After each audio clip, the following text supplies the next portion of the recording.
जय श्री राम, हर हर महादेव। इस वीडियो में हम जानेंगे निर्जला एकादशी व्रत कथा के बारे में।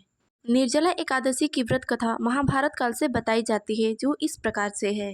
एक बार पांडव पुत्र भीमसेन ने महर्षि वेदव्यास जी से कहा, हे पितामह, माता कुंती, भ्राता युधिष्ठिर सहित अन्य मुझे एकादशी का व्रत करने के लिए सलाह देते हैं और अन्न ग्रहण करने के लिए मना करते हैं। परंतु हे महाराज, मैं भगवान की पूजा कर सकता हूँ, दान पुण्य कर सकता हूँ, सारे पुण्य कर सकता हूँ, परंतु बिना भोजन आदि किए मैं नहीं रह सकता। तब व्यास जी बोले, वह सब सही कहते हैं। हे भीम, यदि तुम्हें स्वर्ग की प्राप्ति चाहिए तो वर्ष की किसी भी एकादशी पर अन्न ग्रहण मत करो। तब भीम बोले, हे पितामह, मैं आपसे हाथ जोड़कर निवेदन करता हूँ, कृपया आप मुझे कोई ऐसा व्रत बताएं जो केवल वर्ष में एक बार कर सकूं, क्योंकि पूरे वर्ष भर में 24 एकादशी पर व्रत रहना मुझसे संभव नहीं है। हे पितामह, मेरे पेट में वृक नामक अग्नि है, वह भोजन करने पर ही शांत रहती है। इसीलिए एक समय भी बिना भोजन किए रहना कठिन हो जाता है। तब व्यास जी बोले, हे पुत्र, ऋषि मुनियों ने शास्त्र आदि में अनेकों उपाय व्रत साधना बताए हैं, जिनसे मनुष्य को थोड़े परिश्रम में ही स्वर्ग की प्राप्ति हो जाए।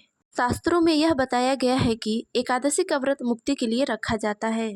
अतः हे पुत्र, वृषभ और मिथुन के संक्रांति के बीच जेठ मास के शुक्ल पक्ष की जो एकादशी तिथि आती है, उसे निर्जला एकादशी तिथि कहा जाता है।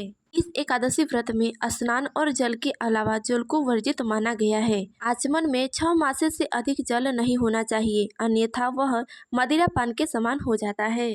इस दिन व्रत में अन्न को ग्रहण नहीं करना चाहिए, नहीं तो व्रत नष्ट हो जाता है और न ही कोई फल ग्रहण किया जाता है। एकादशी के सूर्य उदय से लेकर द्वादशी के सूर्य उदय तक जल ग्रहण न करने पर समस्त एकादशियों के व्रत के बराबर फल की प्राप्ति होती है। एकादशी के व्रत में द्वादशी के सूर्य उदय से पहले ही स्नान कर भगवान की पूजा साधना करना चाहिए तथा इसके बाद दान आदि शुभ कर्म करने चाहिए। ब्राह्मणों को भोजन कराना चाहिए। इसके बाद स्वयं पारण अर्थात अन्न ग्रहण करना चाहिए। ऐसा करने से मनुष्य के समस्त पापों का नाश होता है तथा संपूर्ण एकादशी बराबर फल की प्राप्ति होती है। हे पुत्र, यह व्रत स्वयं भगवान ने मुझे बताया है कि इस एकादशी का पुण्य समस्त तीर्थों और दान से अधिक होता है। जो भी मनुष्य केवल एक दिन निर्जला एकादशी का व्रत कर ले तो वह समस्त पापों से मुक्त हो मोक्ष को प्राप्त होता है। निर्जला एकादशी का व्रत करने से मनुष्य को उसके अंत समय में यमराज के दूत दिखाई भी नहीं देते, अपितु स्वयं नारायण के दूत मनुष्य की आत्मा को पुष्पक विमान से ले जाने के लिए आते हैं। सभी एकादशियों में सर्वश्रेष्ठ एकादशी निर्जला एकादशी व्रत को ही माना गया है। इसके बाद भीम ने व्यास जी की बात मानकर अपने पूरे परिवार जन सहित निर्जला एकादशी का व्रत किए। पूरे एक दिन भूखे प्यासे रहने के कारण वह प्रातः होते होते यानी कि द्वादशी को प्रातः होते होते अचेत हो गए। तब अन्य चारों भाइयों ने भीम को गंगा जल, तुलसी चरणामृत प्रसाद उनके मुख में डालकर उनकी मूर्छा दूर किए। इसके बाद सभी ने ब्राह्मणों को भोजन कर दान पुण्य देकर व्रत का पारण किया। तभी से निर्जला एकादशी को भीमसेनी एकादशी और पांडव एकादशी के नाम से भी जाना जाने लगा।